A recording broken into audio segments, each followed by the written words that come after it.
Hello, everybody, and welcome back to Smart Poker's YouTube channel and another episode of Humpdazed, number 33. I want to welcome you all. I see some familiar faces in the chat. 420 TV, Captain Blackheart, Seed Person 1, Art Man, Collective Mary Jane. So good to see all of you, and it is so good to be here with Smart Poker, our amazing host. How you doing today, Smart Poker? Thank you. Hello, everybody in chat. And yeah, we just packed a bowl. We're gonna smoke down here. I had a kind of an idea for today. I don't know if it's going to be very popular or not, but I was thinking maybe we could watch a video here. I've seen a lot of different posts lately. A lot of people talking about ultraviolet light, and I had recently watched a ultraviolet Dr. Bruce Bugbee explaining ultraviolet light, and I was just curious. I thought maybe some of the viewers might want to go over that and dissect it. We could do garden tours. It's up to the chat, really. So I figure we jumped on a minute or two early, and we'll see what you guys have to say. While we're doing that, we can slide over here and show them our picture or our camera feed here. You want to tell them what's up? Yeah, what's going on there? We have 5 Violet Beauregard, read by the American one. We dropped seeds, if you were with us on Friday, the 25th. Yep. We dropped seeds and they are all up. We're seeing signs of life now. I know that picture's kind of drowning out the light, but yeah, we got 5 up. We're super excited. They're in there. It might not look so close, but they're in there. They're little munchkins right now. I will say this though, I have some, oh man, this bowl really ripping. I have some not so great news to report, is that we dropped the hippie goggles and they're not doing good. So what we did was we dropped 5 Violet Beauregards and 6 hippie goggles for some reason, because we had more hippie goggles. But anyhow, Yeah. 5 of them cracked on the top that came up on the Violet Beauregards, and nothing came up on the hippie goggles. They all got the same water. They all got the same everything. So then after a couple of days, and we seen that these ones here were poking up and getting their feet under, and we figured we better drop a couple more. So we went ahead and dropped 6 more, and still nothing coming up here in the next day or two. I'm not sure what could have happened to those seeds. Everything's been exactly the same, and well, it's kind of a shitty feeling to see that, man. Yeah, I mean, I'm still going to remain hopeful because we do see life. There's 3 that are showing signs of life, and I'm not counting them out yet. They're not very vigorous for some reason. I don't know what's going on with them. Well, we'll see. We'll definitely see. But yeah, you can't see the Violet Beauregard on the screen, but she's there. They're up. I'd say one stretched about 3 inches on us. Yeah. So we got them out from under the dome and lowered that light and got our meter out. And yeah. We don't want them stretching anymore. I metered those plants at about 480 to 460, 480, somewhere around there on the densities, as measured with my Apogee MQ500. I find 400 to 600 is about right when they first come out. Some people think that's a little high, but it seems to keep them from stretching. And you know what? Lately, we've still been getting some stretching. And I think I like to stay right around 500, man, right when they come out. And it I put a little wind on them, so I got to keep an eye on them. And then you can see we got our dome covered up there with some more seeds in there. And we dropped a couple of the other, what were those 3? Forbidden Fruit, yeah. Feminized, because here's our thing when doing regs. You know, God forbid all of those Violet Beauregards come back as male. None of the hippie goggles go. We're sitting here 2 weeks later with nothing. So we dropped 3 Forbidden Fruit Feminized, and out of all that, we're going to create some sort of a grow here. It's just got to see what's male, what's female, what's cracking and what's not cracking. And we got our sex test waiting to to help us out, the former Freemans. Yep. Yes, So- we do. So, We'll see. I mean, we have our fingers crossed. We've had surprises before where seeds cracked a little later than we were comfortable with. Small Tubes is asking our temps. I don't know if he can see that we have a heat mat under those where they're sitting at. I have that heat mat set at about, I think it's at 83. 83, yeah. 83 degrees on the heat mat, which usually translates to about 80 inside. Doesn't really ever get over that, even though the sensor is inside the dome, the mat is under it. And yeah, no, we haven't talked to Smiley. I haven't messaged him or nothing. And I will. I mean, it is what it is, you know. I don't believe it's anything we did, just for the fact that the Violet Beauregard's got everything the same. Everything, all the water came from the same cup, you know, everything exactly the same to the T. So, and now if both strains were doing shitty, I would be a little fucked up. But yeah, the Violet Beauregards are up 5 for 5. Got the fan on them there. I hit them with some 400 EC. They're starting to photosynthesize, and should be fun. We got the sex test ready. I'd say if everything goes gravy, this time next week, we should be taking a slice of pie and sending it in to Mr. Freeman to ask him, is it a boy or girl? Hopefully all girls. Hopefully all girls. Yes.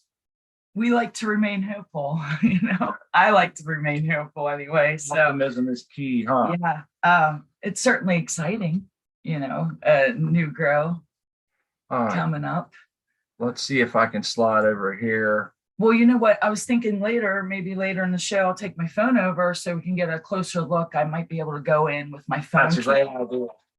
Show what's actually going on, because you can't see in that picture, but you know, I want them to be able to see. I want to say hi to Marcus Green Thumb, Brian 420 PM. The American one is in chat, Rowdy. Indoor Promised Land, happy birthday, New York John, Anova, Artman, all of our friends here. I just want to give you all a shout out. Yes, happy birthday to New York John, and thanks chat for being here.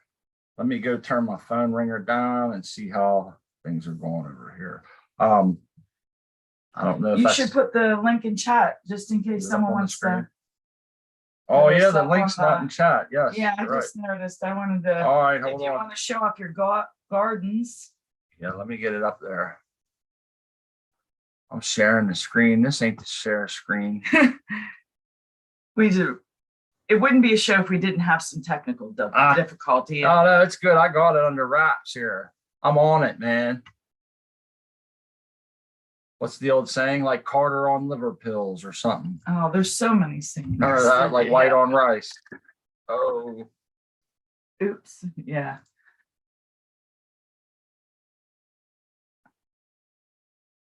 So. Give me 1 second here.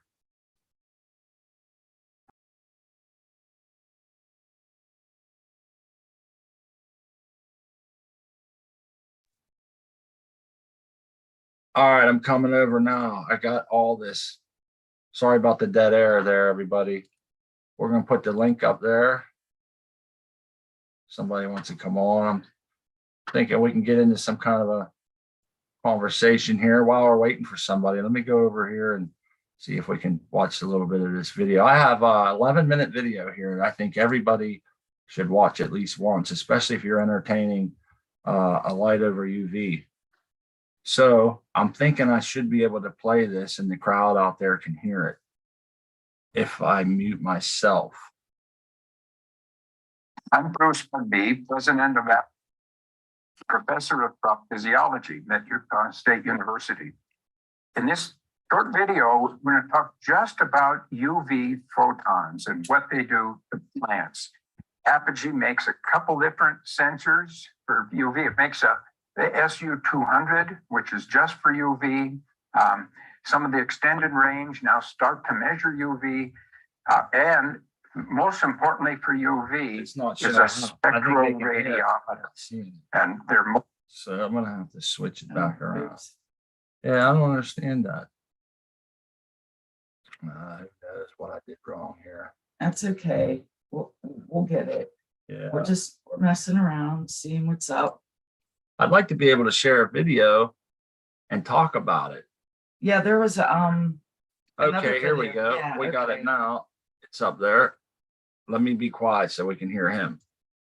More expensive, but if you're really doing UV research, It's you 11 really need minutes. to man. buy the more expensive. That's it, 11 minutes, and it should be Now, some good stuff. Let's take a look at this because it's very confusing to people.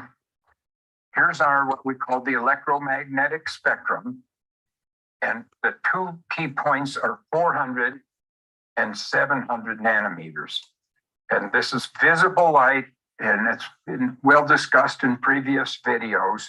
So we'll just draw a box for this.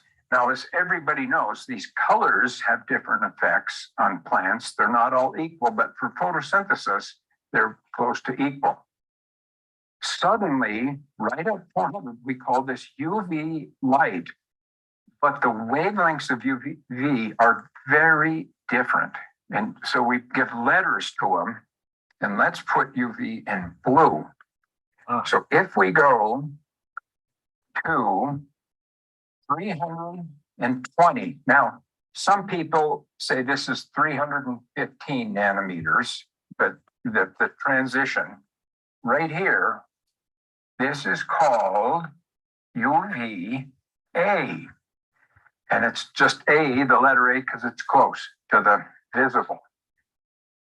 This radiation is, LEDs can produce this UV radiation pretty effectively, but it is much less powerful to a plant than the next group of wavelengths. And now That's important. I want everybody to remember that. It's less powerful than the next group next to it and all that, because there's another video I have here later about Einstein and some other people that were doing some test, and there was a test that we have lined up that shows how they proved that that light photons are actually wavelengths and particles. And for a long time they wasn't sure. They always just thought it was a wavelength, and then they added the particle physics later, and that's a pretty key aspect. I'll show these in blue. There's a band right here. This is B, UVB radiation. And then finally, we get a band down here, which is UVC. So this is pretty much review for people that study UV. A is fairly benign.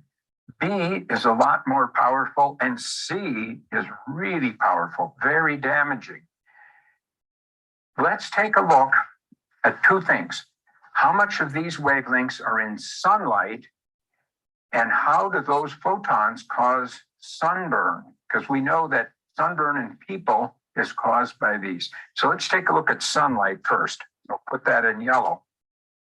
Sunlight starts, this wavelength right here, by the way, is 280. Below 280, we get all of the radiation from the sun is filtered by our atmosphere. The sunlight starts here, and if we're going to make a curve for sunlight, it's vanishingly small. Get this in yellow here. It's vanishingly small, and then right about 380 starts to go up, and then there's a big jump right at 400, and it curves. That's the McCree starts curve. to look like that, sunlight. So you can see the photosynthetic capability. This line curve on graph like this looks like there's hardly anything there, but these photons are hundreds and thousands of times more powerful than these photons. Right. So the trace of radiation here is a very big deal for light. Then it starts to jump up. How about sunburn? We have weighting factors for sunburn, and let's put those in white. The weighting factors for sunburn start very high here and loop all the way like that. There's a This is- crossover there. This is important. And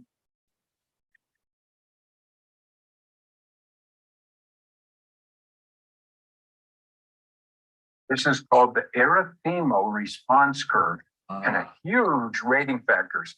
One photon in UVB is equal to 100 of UVA. It's tremendously powerful for causing sunburn.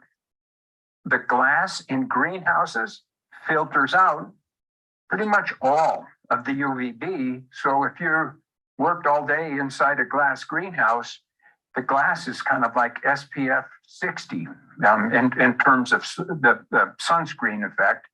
You could get a sunburn inside a greenhouse, but you'd have to be working a long, long time to get it.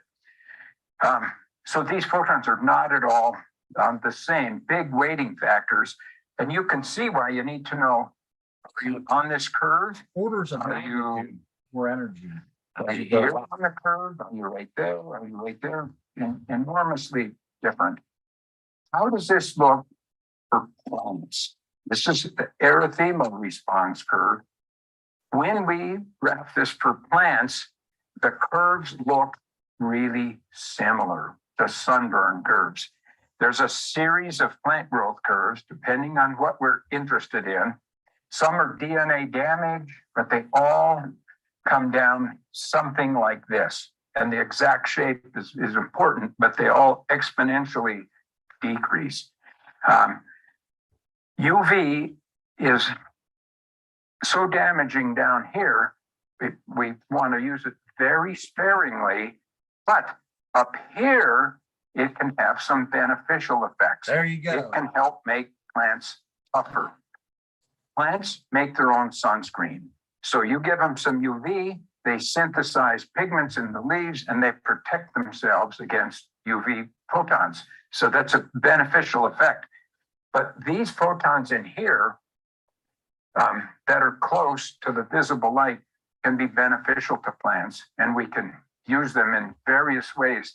Help keep plants short, help keep them, make the cuticles thicker, make the layers on the plants thicker. The same thing happens here, but when we get into these, we need to have extremely small doses. We have done research on UVC in our laboratory, and oh my, you only turn that on for seconds per day, and you hope you don't burn the plants. The B, we've also studied, and we've burned our share of plants with UV, turning them on 1 hour, 2 hours, 3 hours a day, and then you start to see burned parts of leaves because the plants couldn't adapt to that much. A is far less powerful, and we can get a lot more UVA. So all three of these are potentially beneficial depending on the dose. The rule of thumb is some UV is good for people. It's just the right amount. And some UV is good for plants. It's just the right amount. We got so concerned worldwide about the skin cancer and sunburn. We have everyone's using sunscreen. Guess what? The incidence of vitamin D went up in the population because people were blocking all the UV, and we need UV light. Isn't that interesting? To synthesize vitamin D. So it's a powerful example of some UV is beneficial for people. It's just not too much. Same thing for plants. Let's go to one other screen. Can I get to another screen? There. Let's take another screen and just to get a clean screen. Here's 400. Here's 700, same graph. UV, the apogee makes. All right, we're gonna go. I think we're good on this. I think he just gets into pretty much his products now and what he's selling. But anyhow, I thought that was cool to go over that. It only took a couple minutes, and it was giving us something to talk about here. We posted up the link if anybody wants to jump on, show your garden bullshit, smoke a joint. Anyhow, I think part of the reason that I've been seeing a lot of people kind of want to use UV light, and I think they feel like it's going to really elicit more terpenes and things like that. And I think it shows there. And I think anybody that understands those wavelengths will tell you, like I see a lot of you do in the chat, is that they can probably be more detrimental, especially if, I think somebody in there said, if you don't have everything else dialed in perfect, and then you can kind of mess with UV. But I wouldn't, if I was a new grower, I wouldn't spend any kind of time or money into really at UV. I just think that, and I've seen it a lot, and I've seen a couple people that they seem like new growers on Instagram messaging or making a post about buying lights here on Black Friday and then wondering about UV and different things. So I think it's important that we spread that to people so they don't go out and maybe try to buy a light that's, you know, advertising that, or try to buy supplemental light and then put it on. I'm thinking you have so many other things to focus on. But I like Bugby. I like how he presents his findings, and he's easy to understand.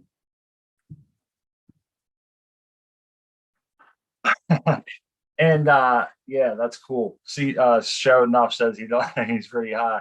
Thanks to the chat for coming. Yeah, I thought the vitamin D thing was pretty cool for people. Yeah, that is pretty cool. You need that sunlight. You know, sometimes like you have to, I know sometimes I have to watch the videos over and over, get a little too high myself. Show Enough. I feel yeah. Takes a couple run throughs for me. Well, since we're on, I'm having there's Art, man. I'm having a video happy day. I wanted to show them. I want to see if this other one's kind of on point. Hopefully everybody just for a little bit. What's up, Art, man? Nice to see you. Oh shit, he left us. He hit the wrong button. Well, hopefully he comes back, and it's nice to see all of you. W Digger, Worm Digger, now that I know. Yeah. J Patrick, Show Enough, Scrubs and Shrubs. Y'all are awesome. 420 TV. That's Ganja Ghost, and she said she's rolling up because it's the 20 of the hour, so let's all put it in the air and fire up. I just wanted to say I've been looking at those joints she's been rolling, and getting better and better at that. Oh, so that's yeah. Pretty cool. All righty. Let's see. While we wait for that to come down, people might find this boring. I find some of this stuff very interesting. Let's see if I have this lined up. Bear with me here for a second. This is a show about quantum physics and how they worked on lights, and how they kind of came up with all of the, you know, how they decided it was a particle and a wavelength. Not in 18, and yet, following Einstein's theoretical line of thought to its logical conclusion, solved all that is a wonderful explanation of the photoelectric effect. I remember when I first learned about this. He's going to come with the experiment right now. Sheer And this is cool. I think this is it right here. Einstein's nifty idea also helped solve Planck's mystery of the light bulb. There was more red than ultraviolet. The ultraviolet quantum took so much more energy to make, about 100 times more energy. No wonder there are so few of them. That moment at the beginning of the 20th century signaled a genuine revolution, because it demonstrated that the kind I must have missed where I was going to go with my shit. right back Suck. to you. There it is. Like so much better. Ah, doing here it this is. than adding an excess of electrons. In the late 90s, And over here. Thank you for your patience, Art Man. And it's What's up, awesome to Art? have you. I was nerding out a little bit, man. I come across this shit like at certain times, and I'm thinking, boy, this would fit perfect when I was having a conversation about that. So I figured, you know what, I'm going to bring these up and kind of shine them on the screen there. But I just think it goes to show how different it is from one end of the electromagnetic spectrum all the way to the other, and the amount of energy that's created there. And it's pretty cool how that time has figured all that out over the years, isn't it? Oh, it is quite an interesting program. Maybe we can add that to your recommended videos to watch so that they can go and watch that whole video about quantum mechanics. Right on. That guy is really nice to listen to when you're like wanting to be relaxed, smoke a big fatty and lay down to go to sleep, because he really does. His soothing voice puts me to sleep. It's the 7:30 hour almost. Can we do a barista run? Oh yeah, you want me to barista? Yes. What's happening, Art, man? I see what do you got there? Oh, I'm nerding out on Bruce Bugby. He's the man. We know that. No, man. Yeah, I thought it was pretty cool when I came across those tests. And, that whole video is awesome. And he says at the beginning of it, which I find fascinating, he said, I'm standing on this bridge that's solid. The water's flowing underneath of me, which will always flow the same direction. And when I throw this rock in, it will follow a predicted path until it hits the water. And he said, when you get on a quantum scale, nothing makes sense anymore. He said, you'll start questioning your whole reality. And some of those big brains actually did that. They started questioning reality, and they went in so deep down this rabbit hole. It's crazy. It's I don't know. I guess just thinking about all that stuff. It's way above my education level. Let's put it that way. Me too. Me too, man. He does a great job of explaining it, though. He really does. That's the I get into those ones where they make it like they can take something that sophisticated, and break it down for like your everyday person to kind of get a grasp. Now, we might not be able to write down the physics on paper or nothing, but we kind of get an understanding. And I like that they use analogies and shit. So it turns out to be pretty fun. But what's in front of you there? Those aren't the plants we were seeing the other day. Oh no, they're in dark right now. That's just my clones. I figured there'd be a nice little backdrop with leaves. You said I could get on and smoke, so here I am. I was gonna say my wife's down there getting us some coffees. I'm gonna pack this bowl up and we'll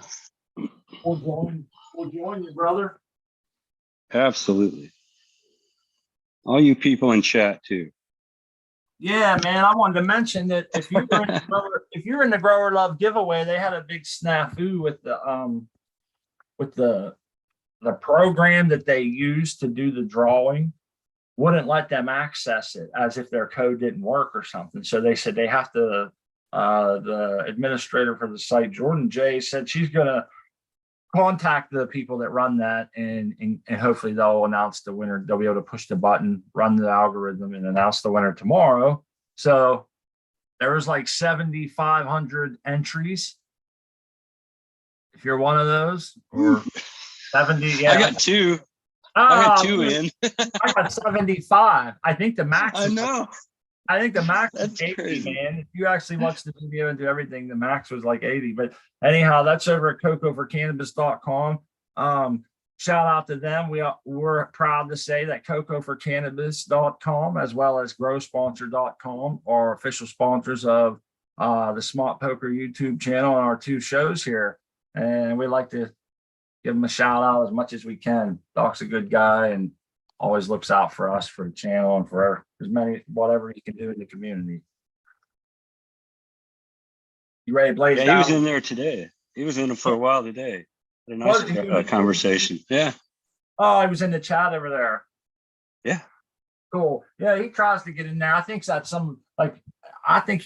I've talked to the man a lot, and I believe that that's some of his favorite time, believe it or not, is to just decompress and go over to the chat.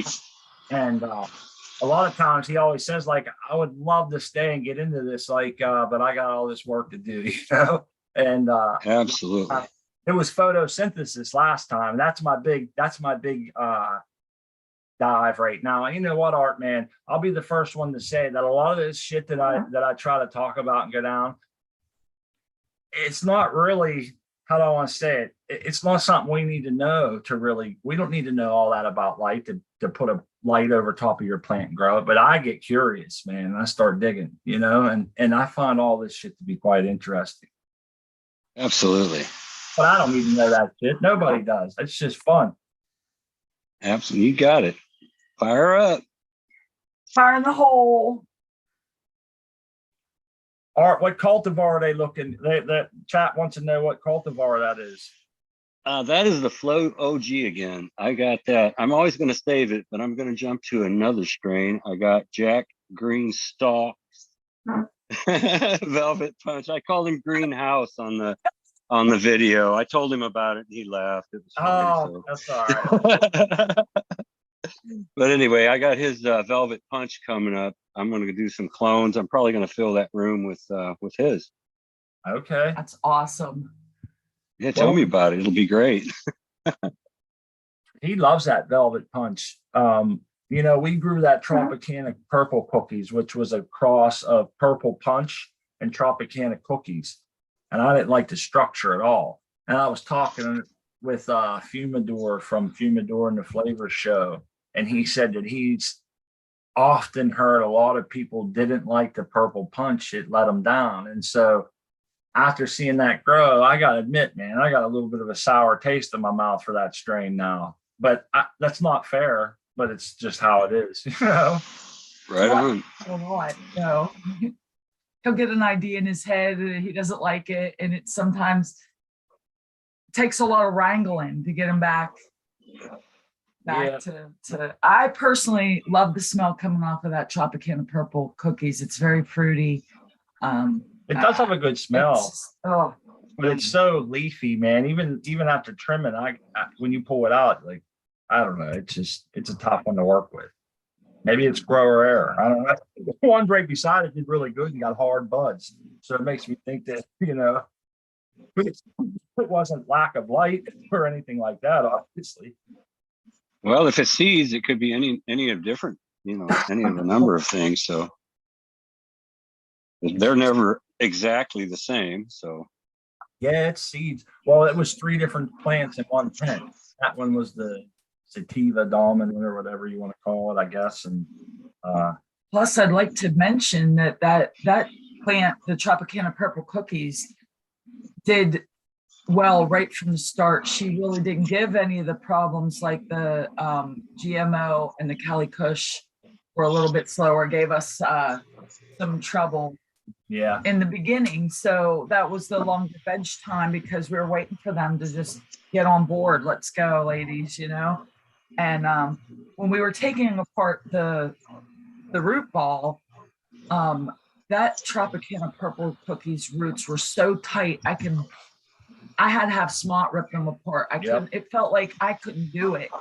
You know, they were real strong. It was a perfect example. Awesome to see that. Like, it was a perfect example of, we had the Tropicana purple cookies on cruise control. It did great, man. It never really skipped a beat, you know. The other 2, I don't know what happened to them, but when they started acting weird. And when we potted up, they seemed to, you know, recover a little bit and take off, but they never really had time to root like that one did because it did miss a beat.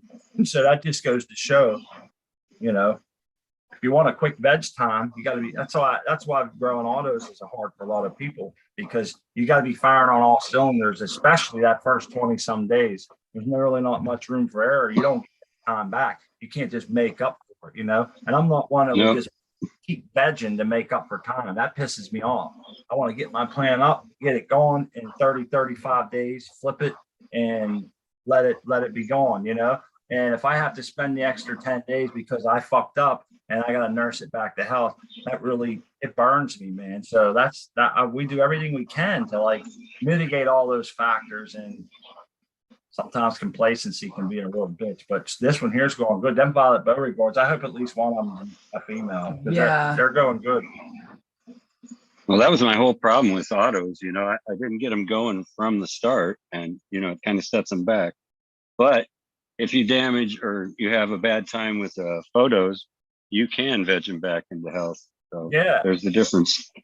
Yeah, but that always ends up costing. You know, you raise your cost of the grow exponentially every day you do that. Well, if you're growing, let's face it, we grow pretty cheaply for our product. So, yeah, you know, we're still coming out ahead, even with those pickups. And I personally like those photos for that reason too, Art, is you have something bad going down and you have time to recover. It's not like, it's heartbreaking when you got to throw an auto because you screwed things up. And yeah, the hashtag blame it on Kristen. It's just like, damn, you know, there's a saying in horticulture that's true. All early life stressors have an effect on the plant, whether good or bad.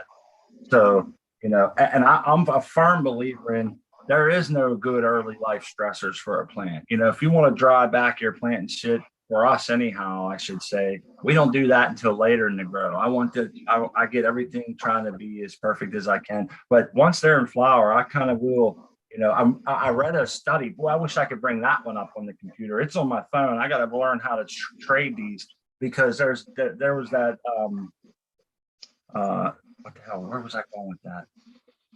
I had a squirrel myself there. Man. But anyhow, we got that. The early life stressors. Yeah, they were saying that we have a study that we're saying that they tested a lot of week 7 dry back, and it did pretty good. But I think there's some questions to that study as far as like, did they use cannabis sativa or hemp and some other things? But yeah, it was a pretty cool, interesting shift nonetheless. And I've noticed that I think my wife and I both think that late dry backs, even in cocoa, seem to kind of do something for us. I don't know if it's smells or something, and it's nice because it just seems to help all around. I don't know if anybody else has ever noticed that. I noticed that like the Alien OG, when you know, she started to pick up the smells. I first started smelling her. I really didn't like her. She was very I don't know, I couldn't really put my finger on it, spicy or something, a smell that I just didn't enjoy. And that's never happened to me. You know, I hear people talk, you know, my tent, even our tent sometimes smells like a sweat shot or a dirty sweaty sock, you know, that boys lock smell like you can get. And I don't even mind that. I like all the smells, but I wasn't digging that one. But now that it's like closer to getting finished, she's come around. It doesn't like, I don't think it is a foul smell. It's weird because I'm terrible at picking out the smells. It didn't smell like it was rotting or anything like that. Some people like, I'm sure like meat breath and some of those other strains that smell like, you know, the gross stuff. Meat breath, really? I haven't heard of that one. Oh yeah, there's meat breath out there, bro. I know it washes up a horrible thing of like some drunk uncle at Thanksgiving with his cow down and smoking a pipe and just a meat. I think There you go. The cigar. some fat dude just ate a bunch of chipped ham and shit, and just it's coming off of him, you know. Yeah. We're growing peanut butter breath, and you know, I read the description. It's a nutty flavor. They say I haven't. Well, I'm not smelling it or anything yet. Like it doesn't smell like peanut butter yet, but I thought that was interesting because I love peanut butter. I'm a big fan. And Seed Person is smoking the dirty wet laundry plant right now. Yeah, like you guys know those smells. The dirty wet laundry plant. I like that. Nasty terps. That's what he calls them. That's a new one. Yeah. So like I was taken aback because I never understood. I'm like, I don't know. I never smelled a plant that I didn't like the smell of, that I like immediately when those smells start coming on. That's like some of the best, my favorite parts of that. And when I didn't like that smell coming off of that Alien OG, I'm like, what the heck? What the F? You know, I'm trying to find another. I got another video here. I know there's like 30 people here, and I don't want to chase them away. I got this other video. If you guys have any interest in it, and I really recommend this guy a lot too. He knows his shit, man. Let's see here. You got anything interesting you want to talk about, Art? I was just trying to do the chat. It's hard to do chat. I don't know how you guys do it, chat and talk on net, you know. It's crazy. Multitaskers. It's a multitasking thing. I'm on my phone too, which like I try to tag everybody, but sometimes it's difficult. If I've missed you, I apologize. I love yous all. I wanted to show it.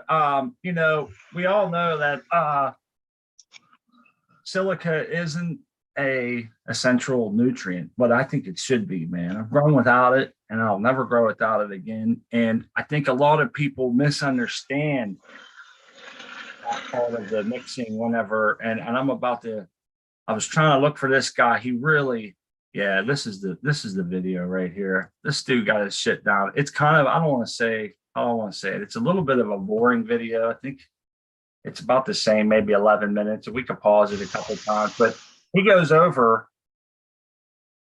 a lot of good points. Let's see.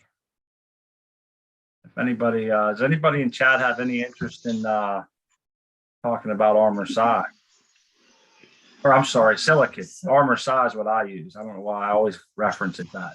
But yeah, if you use potassium silicate or monosilicic acid, or I guess that's only if you're growing in hydro. I don't know what everybody uses to put it in their soil. I think rice hulls have it.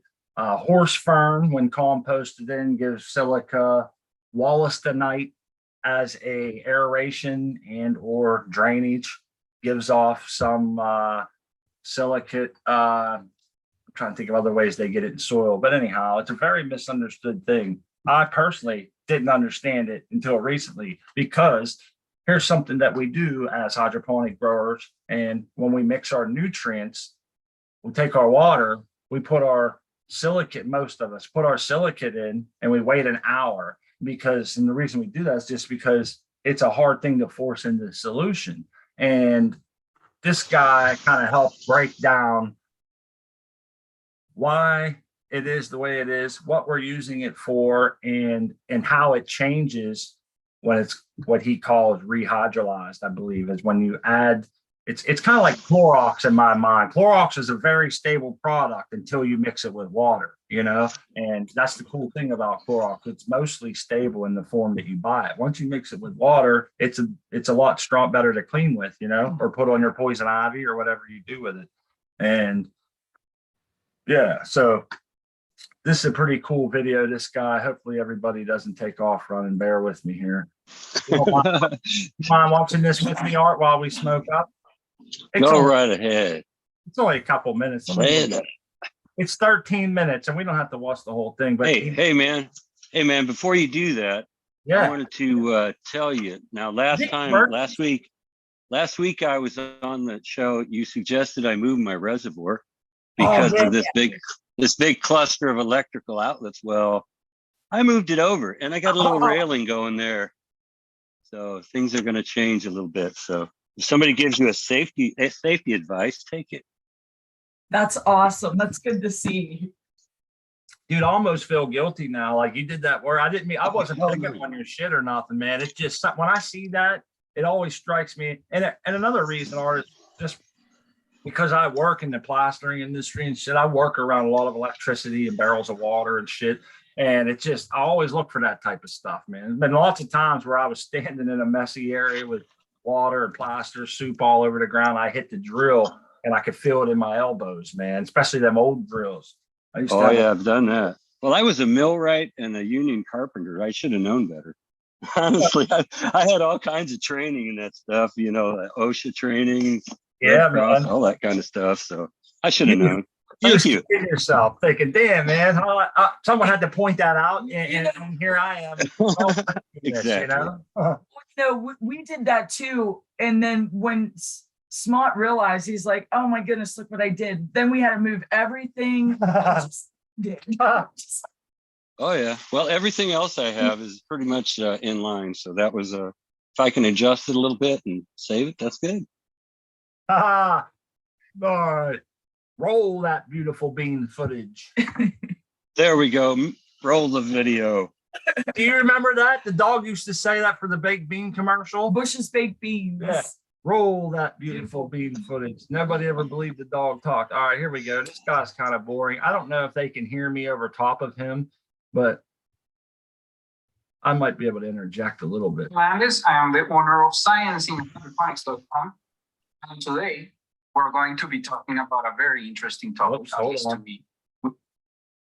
I forgot. I did it wrong. Oh, shit. See what I mean, Art? When I go, yeah. I'm glad I'm not doing it. When I'm all high up sitting on the computer, I just figure out it's all about having fun, man, and trying to. We're learning and having fun, and you guys are awesome for being patient with us. I have one more topic after this one, everybody. And I'm like I said, the link's up there. People are welcome to jump on and share any kind of science that they have on this. The next one is what's called what I've often heard about as epigenetic drift, and then there's genetic drift, and it comes with the clones and shit. It's something I don't really understand, and I'm trying to understand it better. And so that's one of the questions that I have written down here for now and for future guests that might be a little more versed than myself. Like I should ask Cal Breeder when he was on. That'd have been perfect. I really screwed the pooch on that one. Well, I should have had that just one be ready. Maybe a future show. Boom, here we go. See if this is showing up. Which is silicon in hydroponics. See, it's kind of So we're going to be talking about the chemistry of silicon in hydroponics, the different forms of silicon that are available, how to use them, when to use them, etc. So silicon in nature in general is usually found as what we call silica or silicon dioxide, which is a major component in most sands. So what you will see is that this silica is not very soluble. And the reason why is because this is not just like a molecule floating around. I just want to tell everybody real quick, he does go over orthosilicate, monosilicic acid, and he's going to tell you exactly why here. When he gets down to the bottom of the page, he'll explain to you why the cost for the monosilicic acid really isn't worth it. The only time I can think of it being worth it in my head is if you're running a large recirculating system to where you would be mixing massive amounts, or like a nutrient film technique or something like that, where you would be using the same water for more than 72 hours, and you'll see why. Here we go. But this is just a solid that is actually pretty complex in structure. It's basically an inorganic polymer that has these repeating units, and these bonds are all covalent bonds that are very hard to break. So this is the main reason why silica is not soluble. Does not dissolve in water. Want to stand last? So we easily use this form of silicon in our plants in hydroponics because we need something that is soluble. And how can we get something that is soluble? Well, chemists discovered a couple of centuries ago that if you take silica and you add a strong base, let's say potassium hydroxide, you end up with a solid that follows a very interesting formula. If you put 2x an amount of potassium hydroxide or silica, then you get something of this composition. I don't know all these, all that writing shit. I could never repeat that, but I understand what this guy said. And by the end of this, you'll have a better picture. Like this. And this is a solid that is very, very basic and that will actually dissolve in water to create very basic solutions. So this is soluble, and it is soluble, its solubility depends a lot on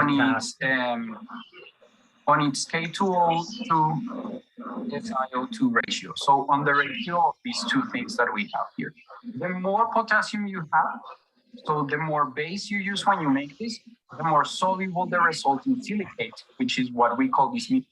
So what he's saying there is the more potassium you have mixed in with your silicate, the more available it is, pretty much, the better it is. And that's why you'll see the ratios that you see on, say, Armorsci or some of these other silicates. You'll see they're high, they have some potassium in it because that helps make it more available. Minerals will be. Now, when you put these into an actual solution, what will happen is that you will form silicate ions, which have this structure. And this is what we call orthosilicate. That's the good stuff. Just not as expensive as the mono. This is soluble. Now, the problem with silicate is that, and with orthosilicates in particular of this form, is that whenever you put them and you lower the pH to the pH that we use in hydroponics, what happens is that we get these orthosilicic acid. And this base. So these react with water to generate this. And this is what we call orthosilicic acid. But this thing, which is what plants can actually absorb, is very unstable. Ah, that's important. So this thing is very unstable because orthosilicic acid polymerizes in water. It forms our silicon dioxide and water. So that's important right there, that it's unstable.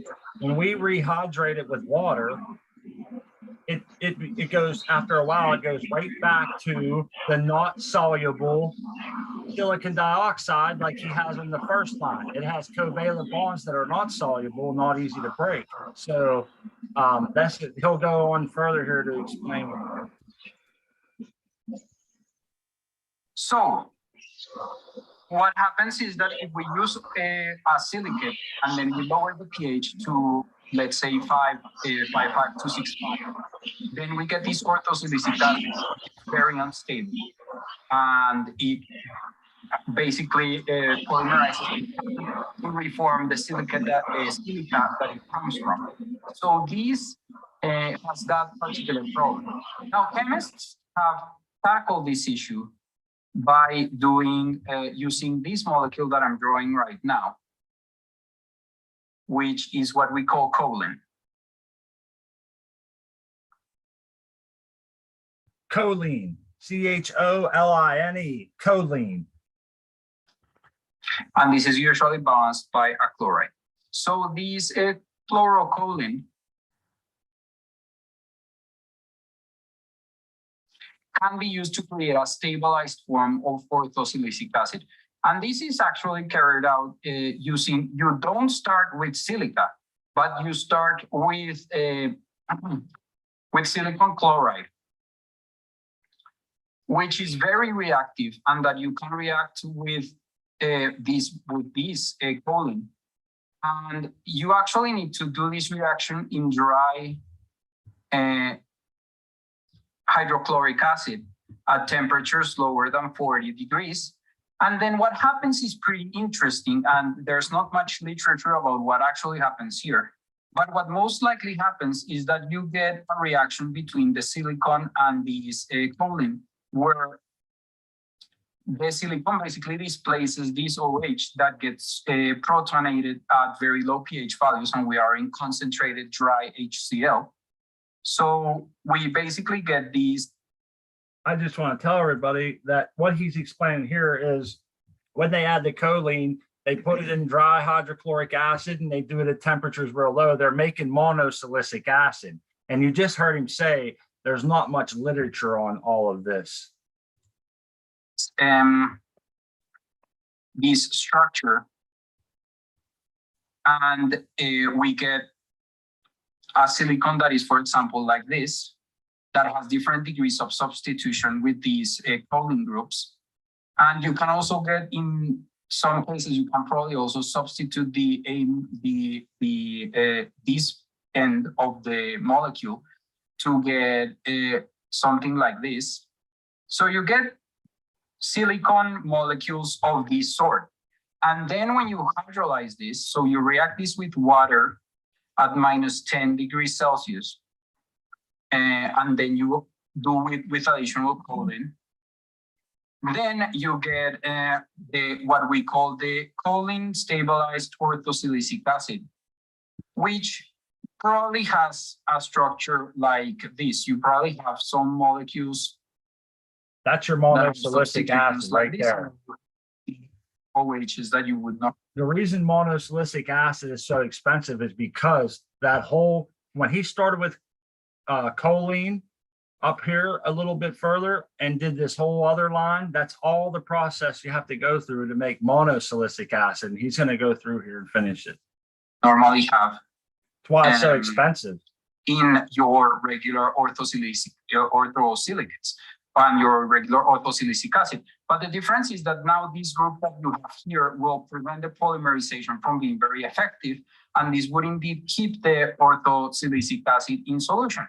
Boom. So right there, he just mentioned, I don't know if you guys can really understand him, but pretty much what he's saying is when you add that to water, it doesn't rehydrolyze like the orthosilicic acid. So it's much more stable for a lot longer time.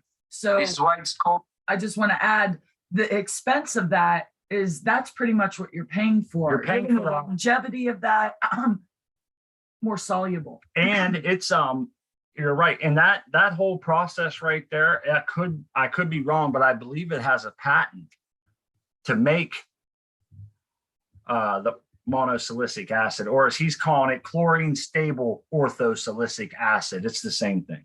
Choline stabilized orthosilicic acid. These particular species are very varied. When you prepare this thing, you will have all sorts of different degrees of substitution, but these things will be stable, way more stable in solution. However, are these things actually worth it? Are these things worth our time in hydroponics, or are they not?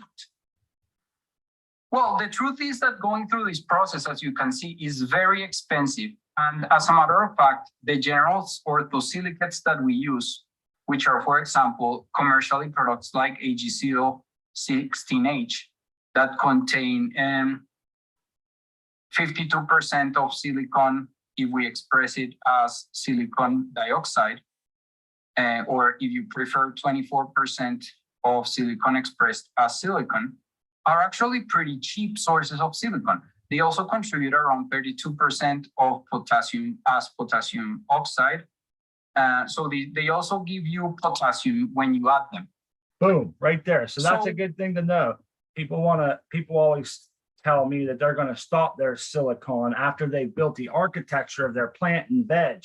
And I don't believe that that's a good thing to do. I've noticed great results running the silicone right to the end. Now, what I do is late in flower, I will lower it just for, I'm trying to lower my EC and do different things with it. But, and at that point, I feel like my swellage is pretty much done. My plant's pretty stable. It's been feed with silicone the whole time. And I don't know if a lot of people know this, but when we add silicone to our nutrient regimen, the plant uptakes that through passive, I think, transport, but it builds the silicon directly into the cell walls. And that is pretty cool. That will actually put that right into the cell walls, therefore making the cell walls much stronger. It makes it your plant more disease resistant. It's a stronger plant. And I believe that they help with nutrient uptake too. But as you can see here, he wrote down AgSeal 16H. That would be the same as Armor Psi or some of these other products that we know very well. And he's saying that they're pretty cheap and they're just as good, but he'll tell you. Whenever you use these, because it's unstable as we described, you must follow certain guidelines to ensure that you can make the most out of it. So what we want to do is to reach an amount of silicon and silicon dioxide in solution of around 100 ppms.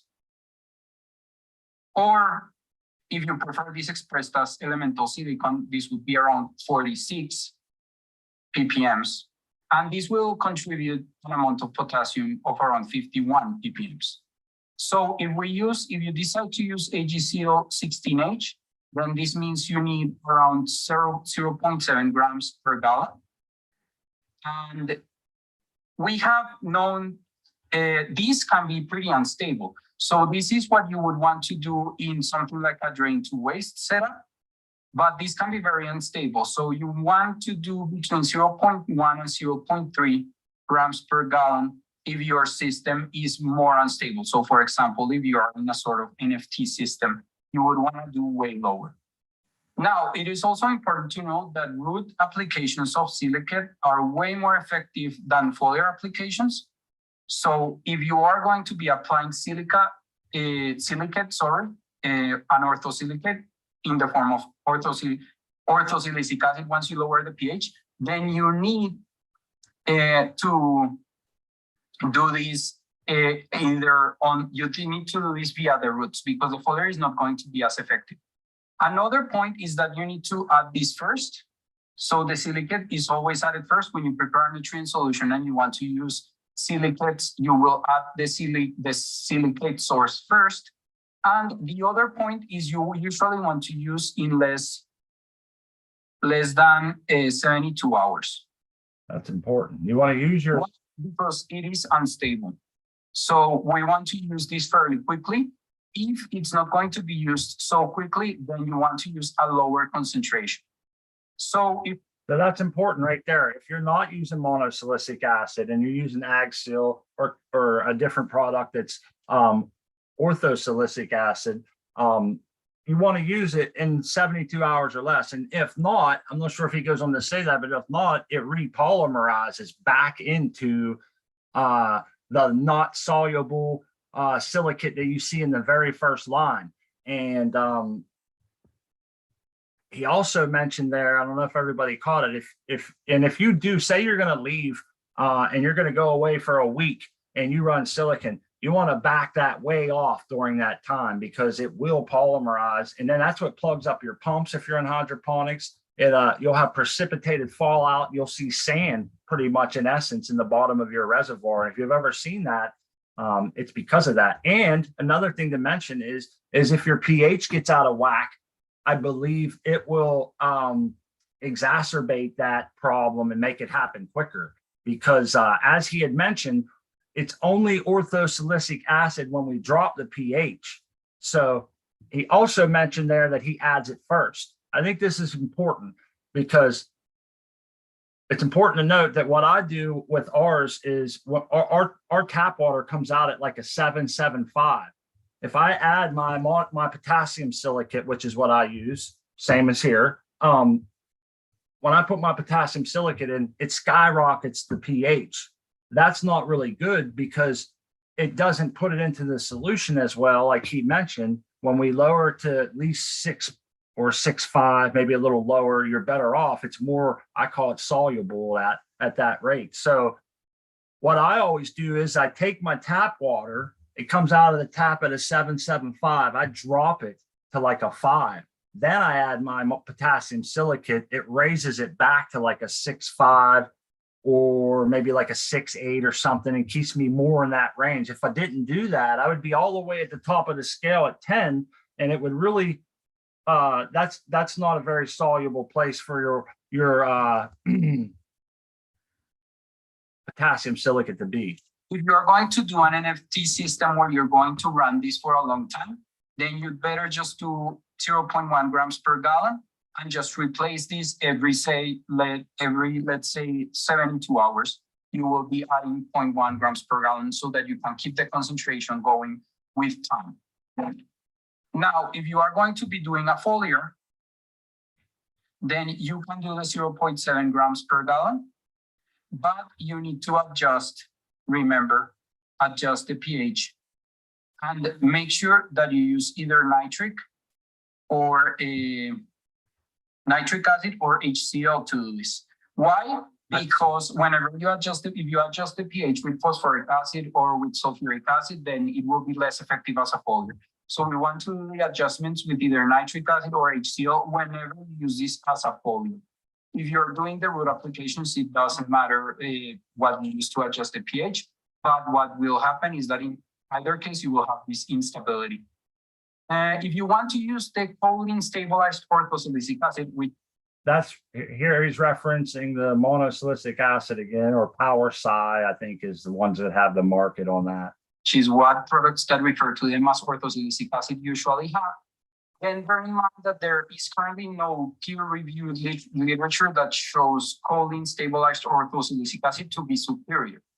Did you guys hear that? There's no peer-reviewed literature that shows Power Psi is more or is superior than your regular orthosilicic acid that we acquire from our potassium silicate by lowering the pH. We turn it into that, we rehydrolyze it. Which goes back to the point that I made earlier, is those benefits of the longevity of that is what you're paying for. Yeah. Basically. Yeah. You know, So there is not going to be any proven difference that means that it will be better. Doesn't mean that it's not, it's just that we just don't know for sure right now. So I would say it's not worth the expense. You should go with a product like AgSeal or a similar silicate.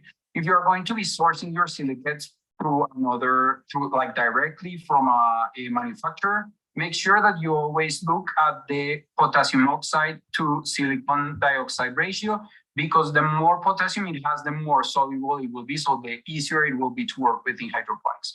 You hear that? The more potassium it has, the easier it'll be worked with in hydroponics. So if you're planning on buying some of the dry out there is, I believe, for building soils and shit. So they may not be as potassium rich or readily available in your hydroponic solution mixture. So thank you very much for watching this video.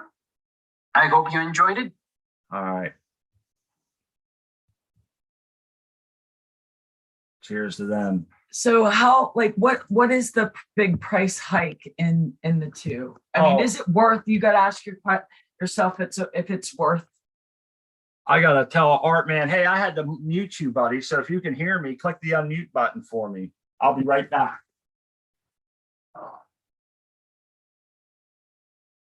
Yeah, we were getting a little feedback during the video, so. But yeah, There I guess it is. there you go. You got me?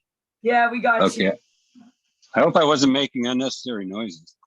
Well, they were saying that they were getting some feedback in the background, so he kind of The reason I say that was because I replayed the video of my tour, and after I got off the tour, I sat here and smoked a joint, and I could hear myself exhaling every time. It was going on the speaker. I was like, oh my God. Anyway, Yeah. Everybody enjoyed my joint.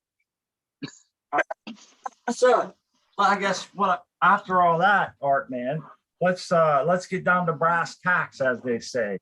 First of all, I was in no way, shape, or form trying to shame anybody or tell anybody that they were wrong in any shape or fashion for buying the nutrients that they choose to buy. But what I am interested in is cheap home growing and getting good results and saving money and understanding the products that we work with. And so I'm hoping that the chat kind of, I guess I'll just ask you, did that make sense for people? Did you get from that what I got from that? I've watched it probably 4 or 5 times to really understand it, from the covalent bonds down to adding the chlorine or chlorine or however, chlorine. No, it's not chlorine, but it sounds like, and I kept saying it wrong. But anyhow, then he shows the process to make the monosilicic acid. I believe that's a patented product. I don't know when that patent runs out, but I think when it does, that price will plummet. And it's a tough thing for me, because you asked the question. I think Artman here can verify. It's about $100 a quart, right? I can't remember what I paid. It wasn't cheap though. It was not cheap. And if I can get something that's cheaper, that's actually better, I'm all for that. Educate me. Yeah, no, that's how I felt, man. For the longest time, I added stuff to my nutrient mix just because someone told me to, and I'm standing there thinking, like, what is this doing? Why does my pH go skyrocketing when I put this in? Why am I waiting an hour and putting this in first? And what happens if I don't do that? And we did that. We were like, let's just not do it this time. Just not add it. And you want to tell them what we noticed? Like we noticed the stems were like floppy. That's the one thing that I remember. Pathetic. Like they were weak. Weak. Yeah, exactly. Weak and tiny and pathetic. Yeah. Yeah, they wanted to bend a lot, and like right away we were like, yeah, well, that's not going to happen again, And then we were like, well, why? Why do we do? Why are we putting this in? And I believe it was choline. CHOL. That's some kind of, I forget what that's, like the positive or something in it all. But Seed person says it's cholamine. No, he's thinking of chloramines that goes in tap water.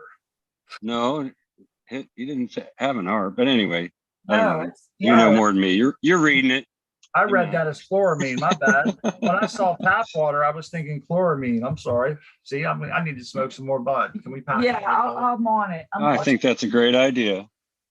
Oh yeah. Fired up. I found a bottle with scissor scrapings in it. Oh, So, that's sweet. Yeah, yeah. There's sweet finds like that, man.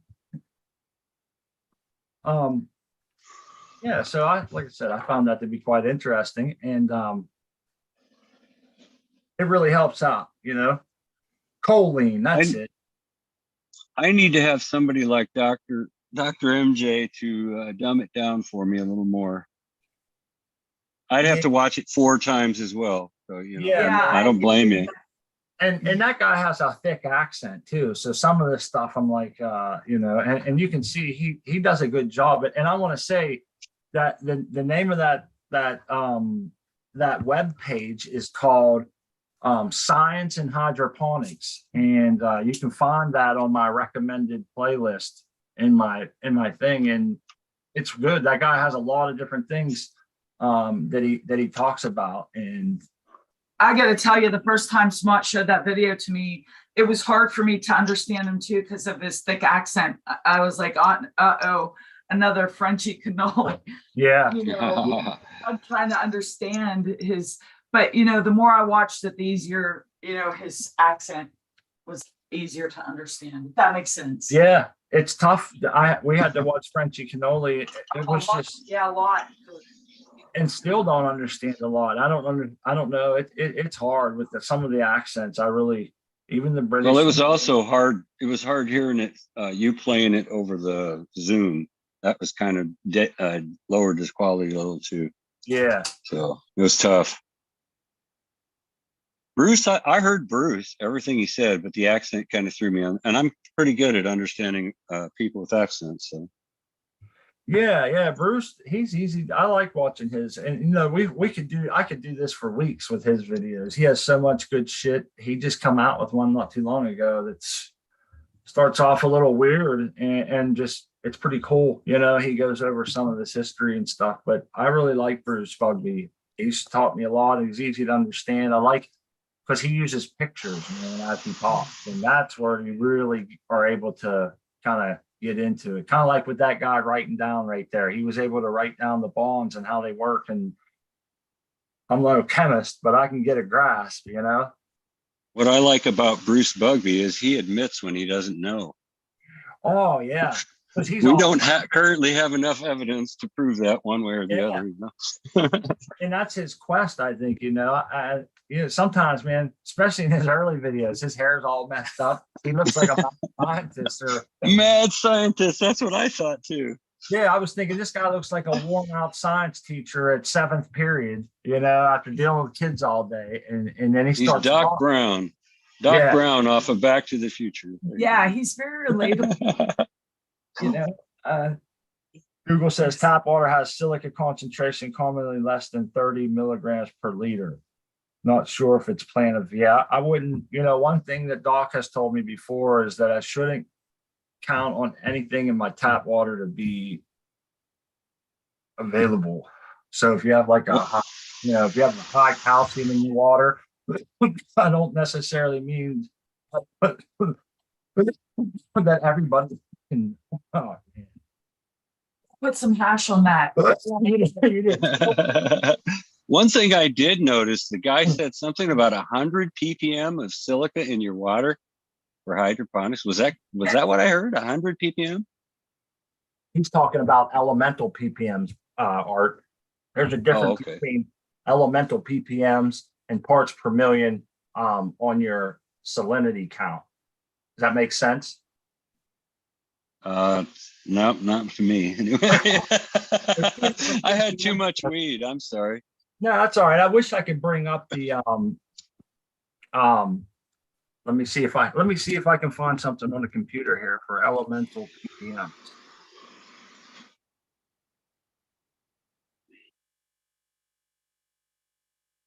Where do you find it?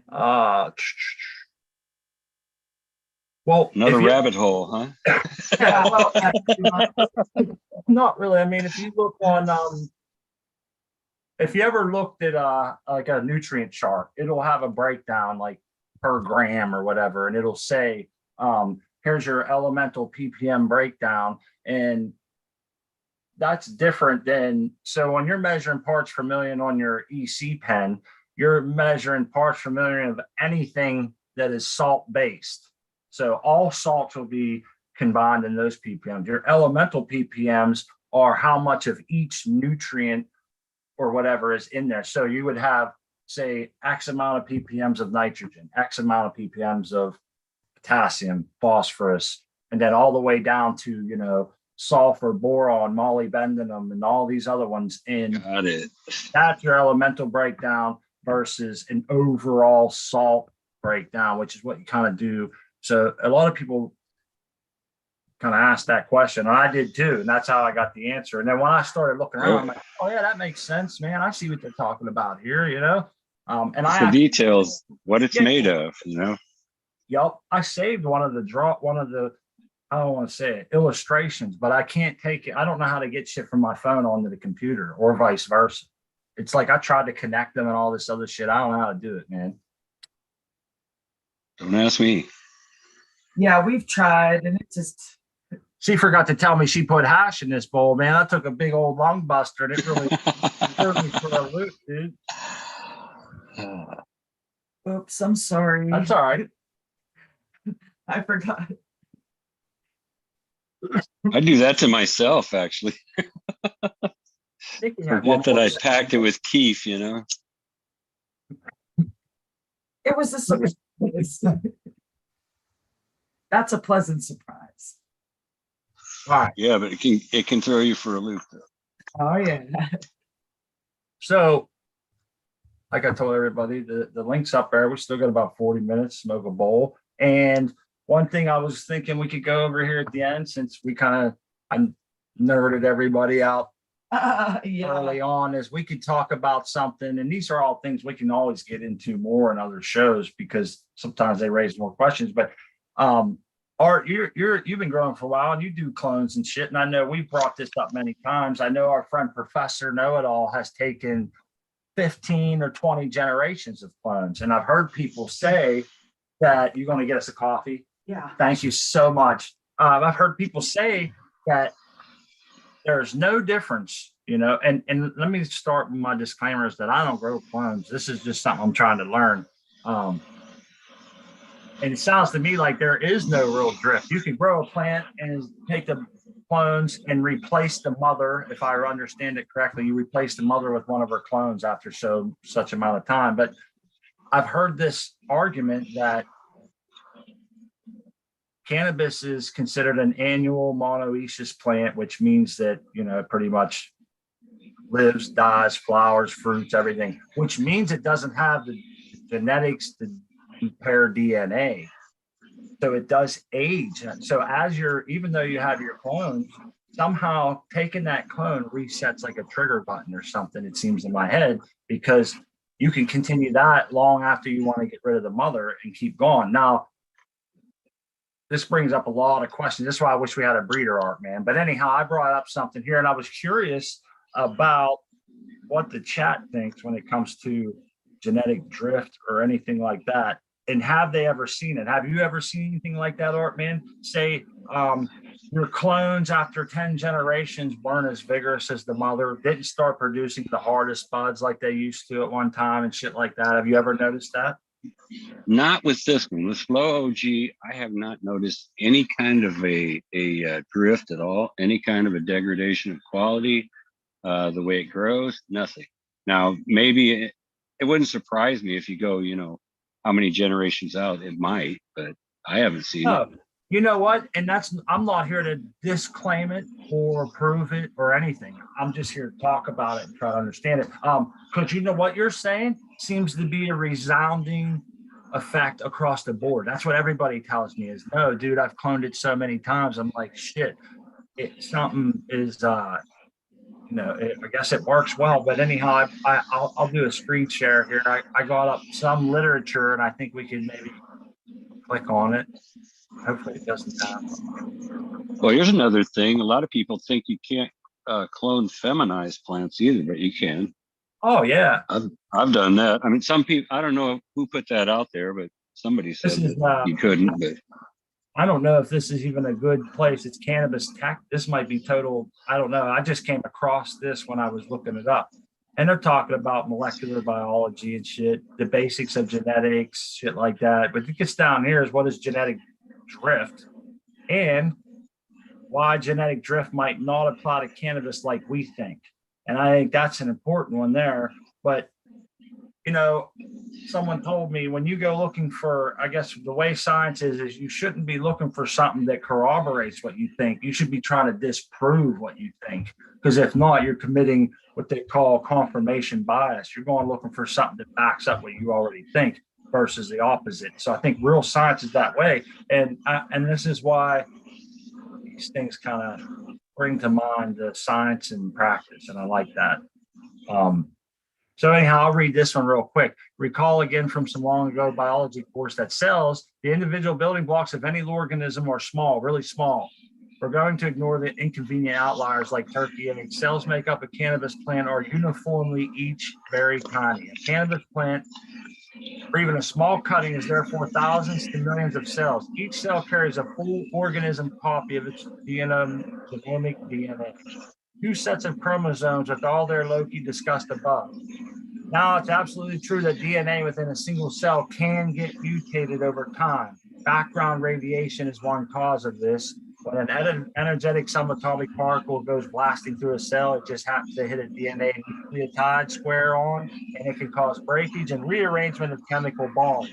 UV light can do this too, albeit with a different specific pattern of what DNA bonds get changed. Just plain chemistry can occur too. In particular, interaction between water molecules and amino groups on DNA bases leading to deamination. The NH2 changes to oxygen. In fact, every cell, whether a cannabis plant or a person is reading this, has on average many such DNA damages events every day. So I think what they're saying is it's not the whole plant. And I think it takes a long time, Art, man. I think you're right. I think if people ever do notice it, it's like 20 generations out. Or they just get sick of smoking that, or the you know what I mean? Or the market. Well, you might get a disease or something like that, or maybe like you just read, radiation or something like that, some kind of mutation. Who knows what the hell it is? But other than that, I think I'm good with, I've been running for a long time, so it's good. Yeah, I thought that was pretty cool that it is. I was hearing people talk about that. And I was thinking the only reason I think most people change is like we mentioned, the market. If you're a large scale grower, the market changes and you have to kind of go with the flow, so you change overall your clones. So you don't need to run more than that many generations, I would think. And then, in other cases like home growers, I think after 20 generations or something, you would be pretty much tired of that one and you probably found something else that caught your eye, has some vigor, things like that. But as we advance into cloning and trying to do different shit, I'm trying to sharpen my blades, if you will. You're making me learn stuff again. It can be fun, man. It is fun. Of course it is. It's nice when you go in there and you're adding armor side to your mix, nutrient mix. What did I pay for? What advantages am I getting? Am I applying it right so that I get the full advantages of this product? All things in that nature start to ring through my head. And I'm thinking, I wonder if my friends think the same way when they're putting their nutrients in there. Or like we had mentioned, we had run out and didn't buy any, and we ran a whole grow without it. And I swear there was a big difference. We brought it back in. I think we even brought it in late in that grow, but I noticed because it just was, like I said, that was a long time ago, and I have notes in my journal.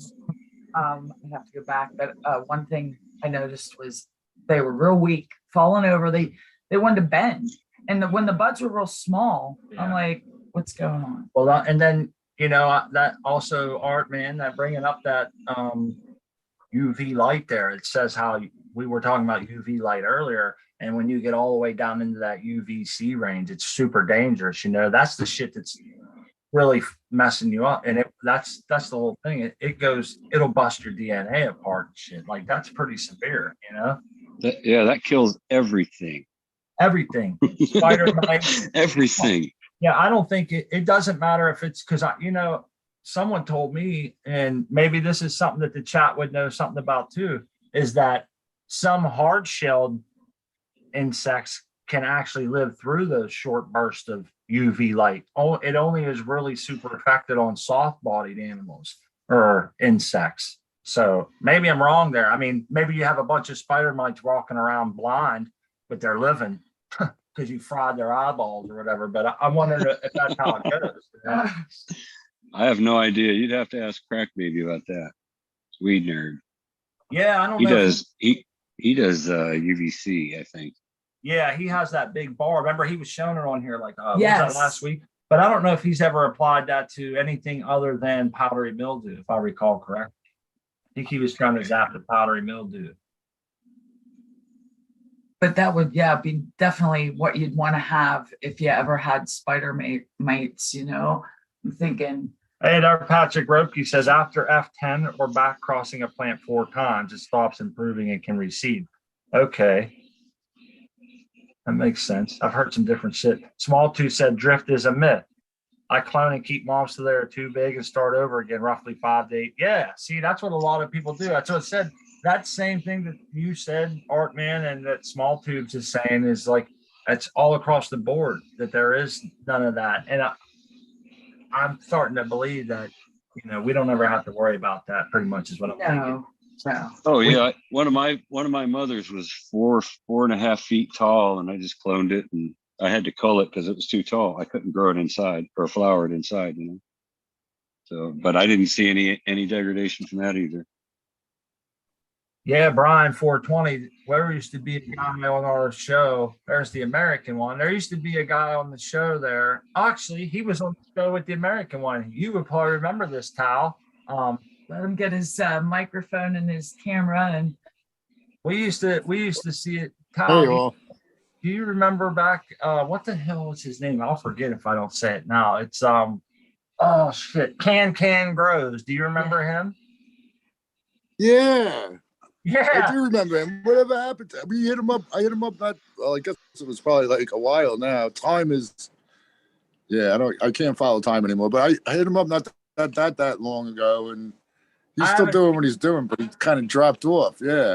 It was like 3 years ago, dude. He dropped off the scene, but he I don't know what he's doing, but he was the first person I ever seen. Do you remember this? He had like glasses that you would wear maybe in like a tanning bed, and he would put gloves on and get all suited up, and he would go in there with a handheld UVC light. It was like 285 nanometers, and he would just wave it around his plants. Like he would do that once a week or some shit, and only for a little bit. Like he'd go over one time. Yeah. I never seen. Now here we are all this time later, and it's coming up, and we're starting to understand it a little bit more. You need a hazmat suit, huh? Yeah. Yeah. How you doing, Chow? How's it going? I'm still alive, but yeah, I can't find the paper. But we talked about this on the Growing My Fellow Growers once. There was a paper, and it said when you take cuttings from the top of the plant or the middle or the bottom, they did have a genetic variation, but it was so minimal. Like you wouldn't be able to know it if you were growing it. You'd have to look. Yeah, you'd have to like do it by genetic testing. I can't find the article, but so it kind of is real, but it's not real. You know what I'm saying? Yep. Hey, in my opinion, we can't measure it, is what you're saying. not with the naked eye. You'd have to like do a genetic test on each piece and shit. Yeah. I'm gonna try to do something here. There was an article. Go ahead. I'm sorry. You know, yeah, genetic drift doesn't necessarily mean genetic like getting worse. Right. And that's like that's what everybody thinks. Like if you're cloning, people have had mothers. Like I just watched Mr. Soul on with I forget who he was talking to. But in any case, he has a cutting that he's had for like 30 years, you know? Yeah. That's crazy. Without any, 30 years. Wow, that is crazy. Yeah, the Genius or the P91, or maybe two of them. Yeah. Hey, you know what I saw the other day, Tal? What did you see the other day? It was a brand new business model. These people had an advertisement saying, do you have too many clones around? Are you running out of space? For a small practical fee, you give us your clones and we'll keep them in a sealed stored environment until you're ready to have them back, and you pay us by the month. I saw something similar to that, but did you happen to notice how much the small price for the month is? I did not. I think it was inquire within or something, you know? Right. Yeah, they probably didn't. Yeah, put that out, and I wonder what state it was in. But even here in, I think it was for New York, someone was advertising, give us your plants, we'll grow them for you. You can come get them at the end of the season. Oh, yeah. That's pretty cool. After we take a bunch of clones and do all Yeah, this well, stuff. yeah, exactly. Free genetics. Yeah. That would be a good, little grind, right? Yep. But yeah, even if you did like what you were saying, if you have too many clones and not enough room, give them to that guy. Well, God only knows what that guy's going to do. Yeah, but can he keep them clean? That's the thing, I mean, that's not a guarantee anybody can really make. I heard a horror story. This guy talked this other person into giving him this whole like mothers and everything. Oh. And yeah, he didn't get them back. He got them back. They were dead. Oh man. Yep. There is no guarantee. It was a quote tissue culture operation, So I have trust issues already. So yeah, if I have a plan of something that I love, I'm not gonna let anybody, I'm not gonna delete it from my area and trust that someone else is gonna keep it alive for me. I would never do that. Hey, you remember this paper the other day, Tal? You shared this in the link from over at Growing with My Fellow Growers. This is the one where they said about flipping plants that were young or mid-age was seemed to be the best and shit. But then they were looking, and I think a lot of this was done on hemp. Isn't that what you guys had figured out? I think so, yeah. But this was a pretty fun one to go over. Just reading, even though they did these tests on hemp, I still found it some of the results to be pretty interesting, and thought, boy, like it's the same. Yeah, wouldn't it be cool to be like, part of these tests, man. I forget some of the other stuff they went over, but there were some good points that you guys had pointed out. I just brought this one up. I seen that it was lurking there. I can't find some of the other links that I had though. Like the one you was looking I can't find that one. I know if I had it, I would have put it, labeled it as genetic drift ? Or something like that. But I can't find it now. Yeah, see, that's the thing, man. There's not a lot of clones, and then you got that hot latent vibrant. I've been hearing all about that for the last year, right, Tal? It makes you wonder. Yeah. Yep.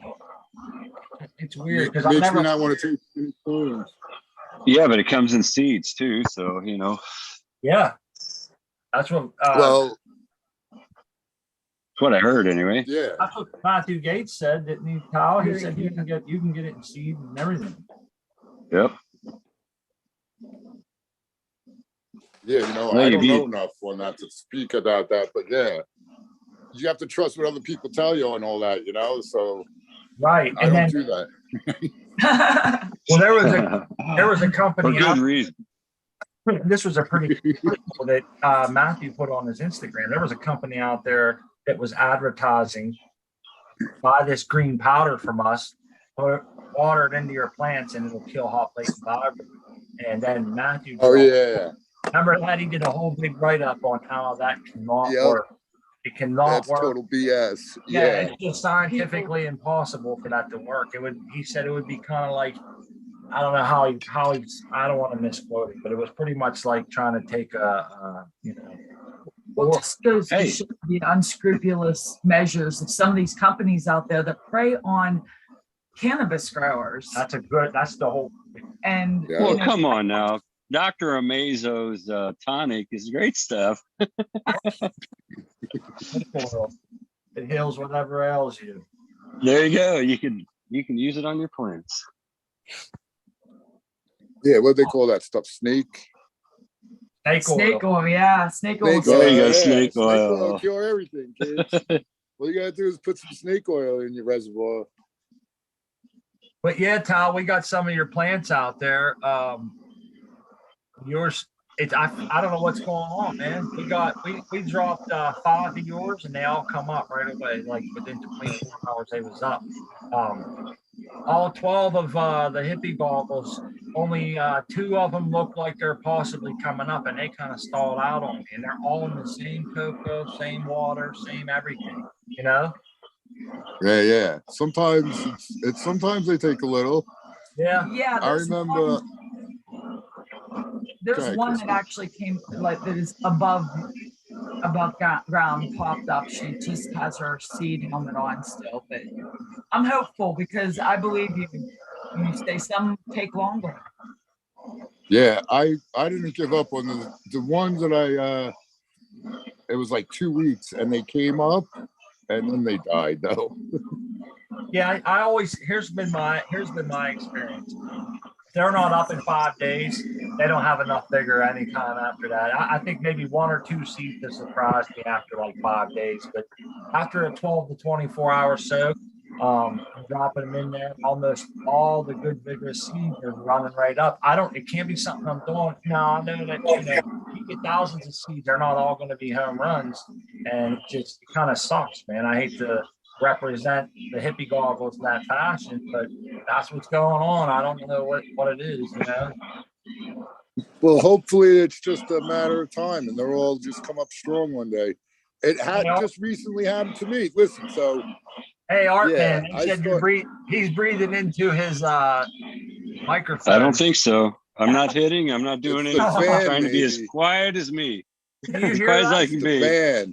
It's your fan behind you then or something. Hey, Art Man, if you go I down, can turn that off. no, what you Yeah, I can, bet you that's it. you can reset your audio for background noise cancellation. It's probably set on low and you can set it on high, but you'd have to go down to your audio, click that little arrow and mess around with it. But either way, I'm sorry, Kyle. They couldn't hear you. No worries. Fuck, where was I though? Oh yeah, so just recently I had started some seeds up and 3 different seeds. I had one was 1 seed, one was 2 seeds, and the other I think I had 6 or 7. And the one that had 6 or 7 all came up already and going.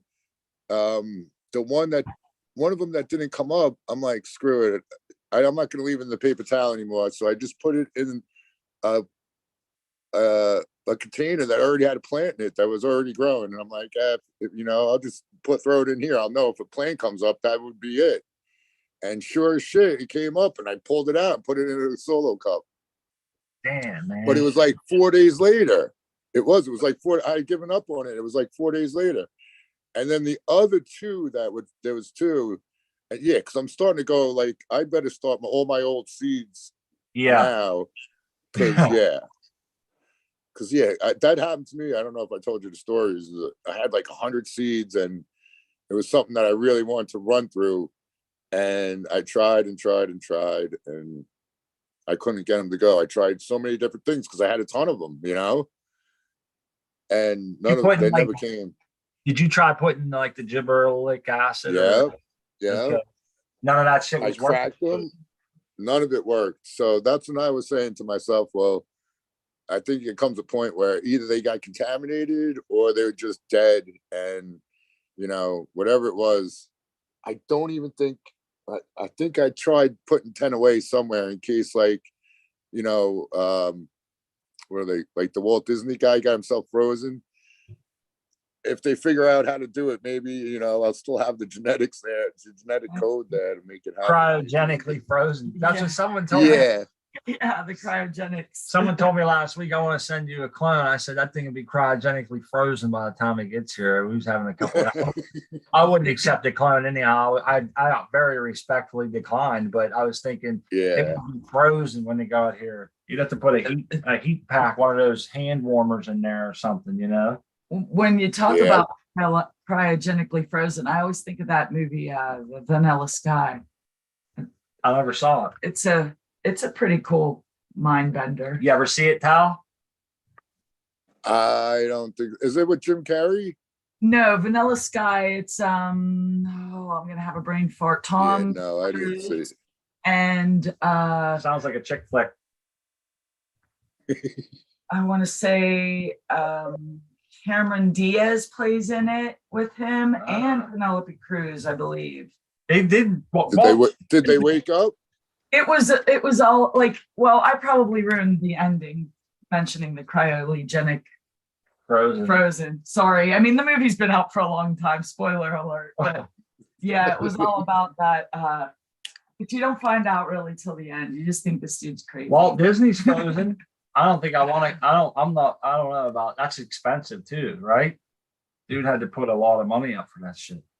That's what they're doing with genetics, though, right? They're taking samples and you could freeze it and hold on to it. Definitely. Shit. What do you smoke? Yeah, something got him, but something got him good. Hey, I just want to say congratulations, Seed Person One. He said the White Fire cookies came up. He's excited for it. Let's celebrate. We'll smoke down for that. Yeah. And he's also giving great reviews on the Herbs Now dryer. Earlier in chat, he said he really likes the outcome. So that's good to know. $200, folks, for the My Herbs Now dryer, and yeah. they're in stock, I think. Check out Seed Person. Follow him on Instagram, YouTube, Overcooked for Cannabis, and Hey, Art Man, is it your birthday? Coming up pretty soon. Oh, okay. Well, happy birthday. This would be Art Man's birthday party. Smoke. Oh, thank you. Smoke up then. Happy birthday. Cheers. cheers. There is a birthday. It's indoor Promised Land, New York John's birthday today. He was on live earlier. He had this really cool crown on. So happy birthday to him. Yeah, if he's still here, happy birthday. Happy birthday, New York John.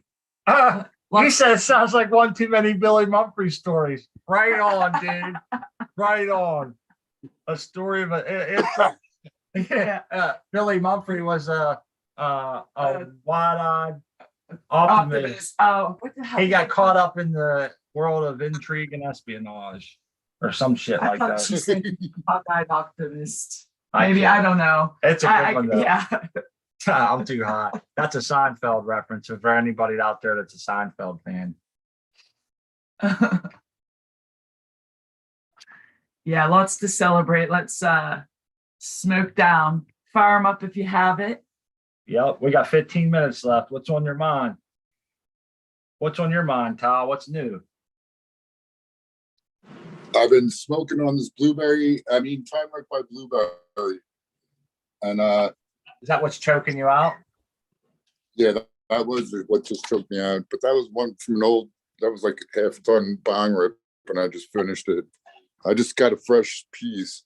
But yeah, some of it is nice and blueberry, and some of it is just so. But it all works pretty good. And the plants were great. So That's always good to hear. I like yeah, it's like that time wreck. And you were saying earlier when you were talking about Can about how time eludes you, and I'm thinking that's me too, man. Time is like, I'll be like, yeah, I haven't seen you for 3 years, and someone will be like, it's been more like 7, but I'm glad to see you're doing. Yep. Like, oh shit, Yeah. I feel like an ass. Exactly. now. That's exactly the way I am. I'll say, yeah, like a couple years ago, they were like, dude, that was like 5 years ago. Really? Wow. And the older you get, the quicker it goes, it seems like. And I'm not even old yet, but I can see it happening. Oh yeah. I wouldn't know about that. I'm gonna be 28 next year. Come on, man. That's my story, and I'm sticking to it. Hey, Oh yeah. Age is just a number anyway, right? there's the seed man right there. How you living, big dog? Cheers to the bowl Cheers, here. seed person. You can What's up, tell guys? Cheers. person What's of up, seed. Tal? Herb's not Hey, gonna. How you seed doing, person. kid? What's up, Art man? Yeah, My phone is at like that looks good. 20%, so I might Oh, drop yeah, out he's here. got the growing my fellow growers grow right there. That's Yeah. it. Yep. Beautiful. I think that's so cool, dude. That's so awesome. And Yeah, look man. at they Looks all nice. looking Looks good. real good. Well, I wanted to show this off because I like to show off my stuff, but see I don't know if you can see Oh it yeah, the dots. Yep, on yep. the leaves. So this one looks really yellow compared to the Is one that next to is it. that Amy showing problems? This is the New England rock candy from Kyle. What do Okay. you think that is? What deficiency would you think that is? I think it's magnesium. Okay. What do you I think? think that- I think it's a general like this one's hungry. I would Yeah. say it In needs general. like P and K because it's in the stretch now. Yep. I don't think the grow dots are doing it. So I was thinking I would mix up a real like weak solution of GH Trio and give it like, on the schedule or whatever where it's at. Right.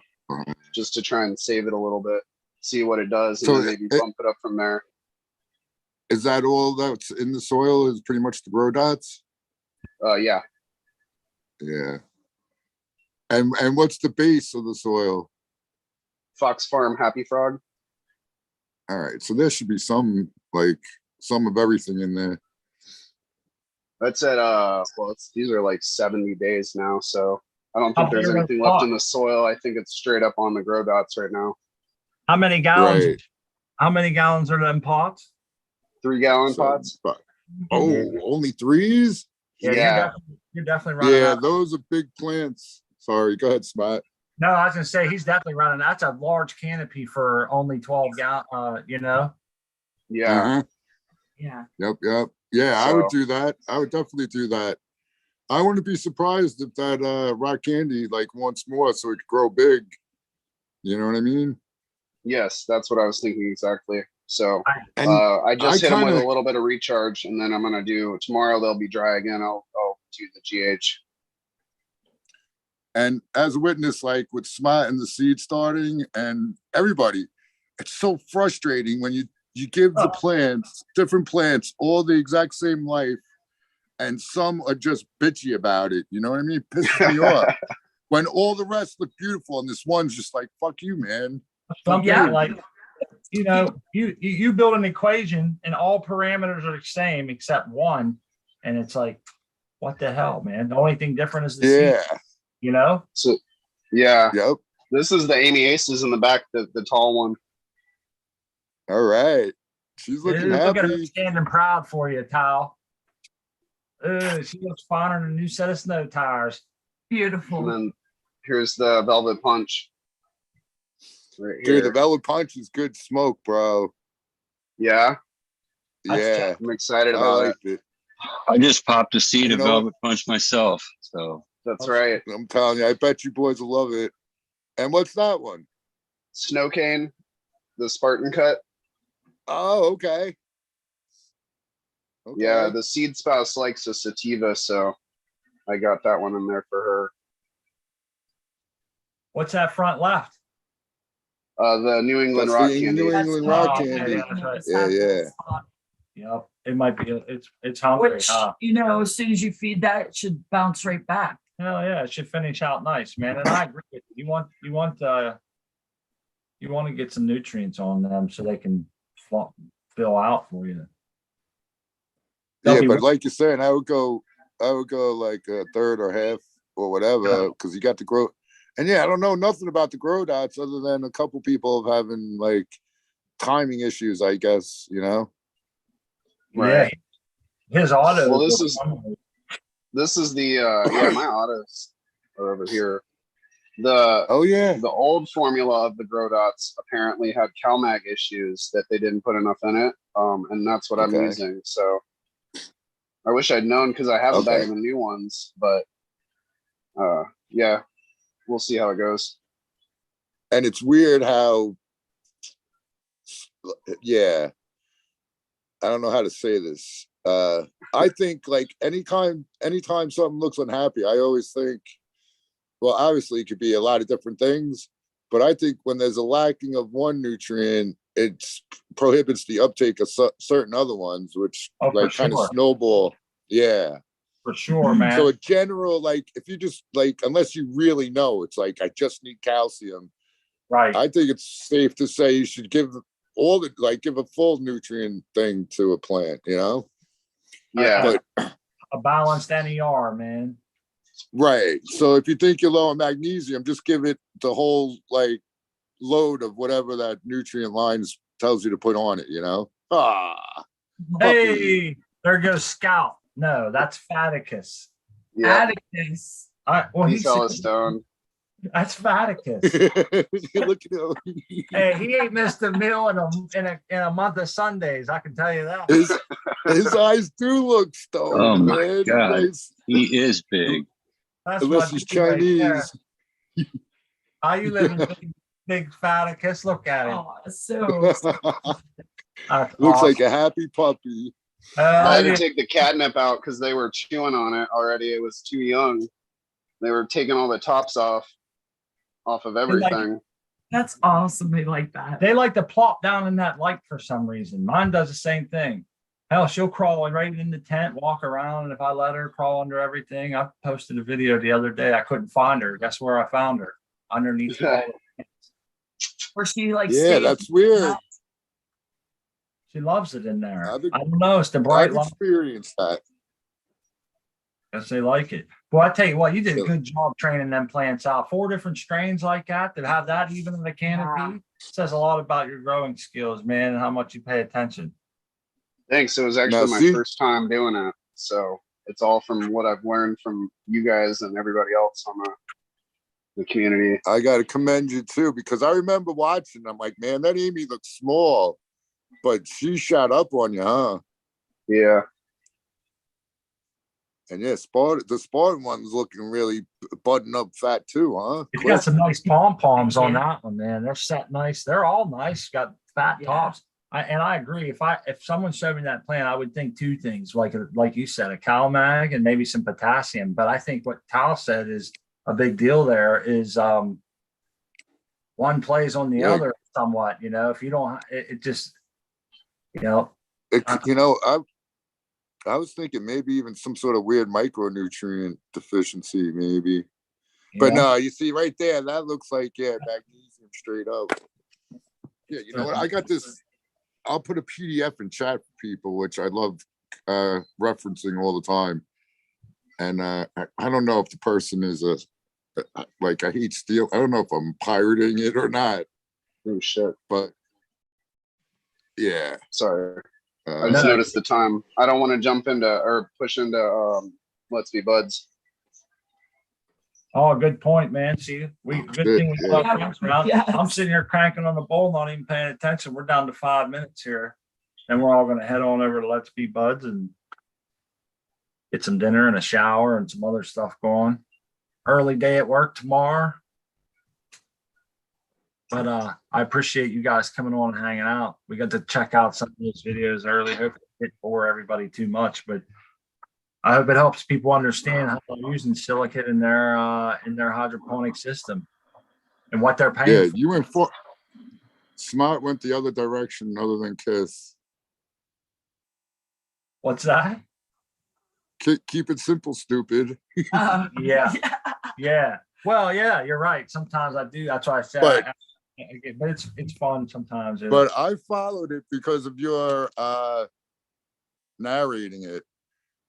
Cool, man. It makes sense. Yes, yeah. Because I was doing stuff. I wasn't. Yeah, I was just listening. So yeah, I learned a lot, so I appreciate it. Cool. Oh shit, we got some Budwardos on the screen. Let's pop them up there while we do our goodbyes. We can start with you, seed person. Tell us what you got there, where it came from, and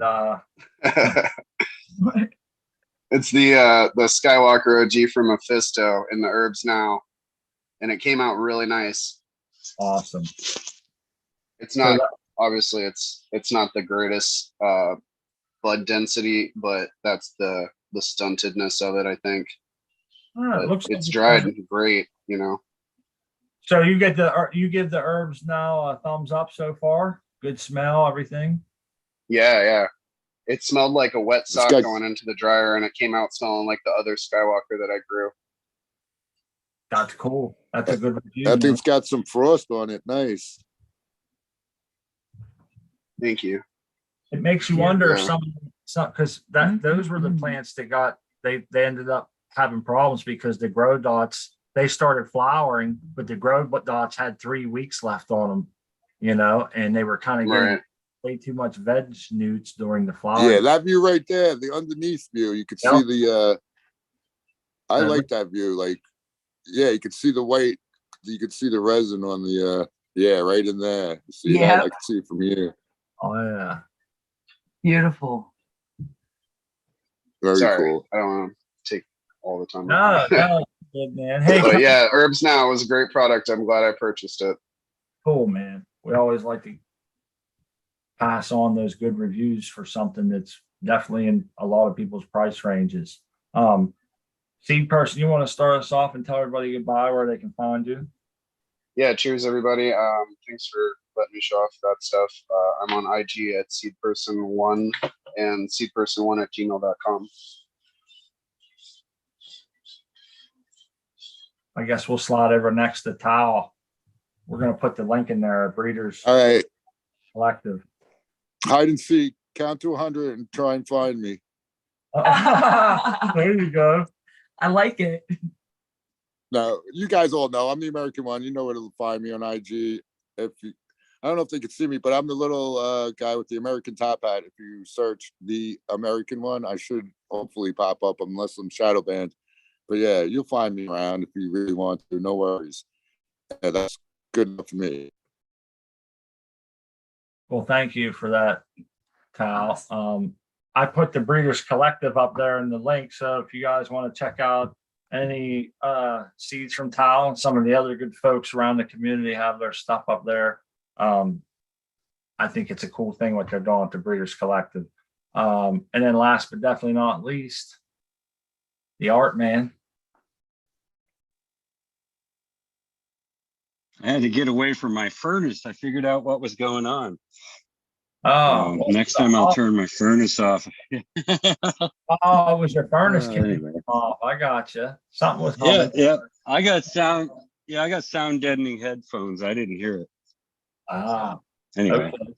but it was great being here. It's a great show. I learned a lot. Thank you. Cool, man. You got what was I gonna say? Oh, you got YouTube, right? You want to tell people you want to spread your YouTube or your Instagram or anything? I'm really new to Instagram. Not really. If somebody wants to talk to me or ask anything, just go over to Coco for Cannabis in the chat. I'm usually hanging out there. So my YouTube is kind of, yeah, I got to work on that a bit. So they took half of my videos down. I don't know what the hell happened to them. Dude, I had about 20 of them. They took, yeah, I got about 6 left. It's like, what the heck? I heard don't a know. lot of people saying that and they lost videos without warning, you know? Yeah, out of nowhere. Yeah, they're gone. Oh, well, Yeah, we'll figure it out. I did want to tell everybody I won an appeal against YouTube the other day. They age restricted my nutrient mixing video and I appealed it and they come back and said that I had won, that they didn't after a reevaluation, blah, blah, blah. And I was like, He cool. didn't violate community standards. They took down the age restriction and it got a lot more views. So I was happy to have one for the home team. You won. Congratulations. Wow. You don't need YouTube to tell you you're a winner, Smart. You're a winner, kid. Feel And yeah, good about just yourself, quickly- Smart. It's nice. Just quickly, that I put that PDF in chat. You guys, that's a really good reference for all things deficient and toxic, extra, whatever. Just to let you guys know, that's all. In the chat Thank and you. on YouTube. Yep. I don't Go see grab it. that. I don't It was see up a little. I'll put it in again. Yeah, I think it's still on my copy and I, paste. so. I got that. I got it. Oh, there it is. I Yeah. see it. Okay. He did put it in there. My bad. All right, everybody. No worries.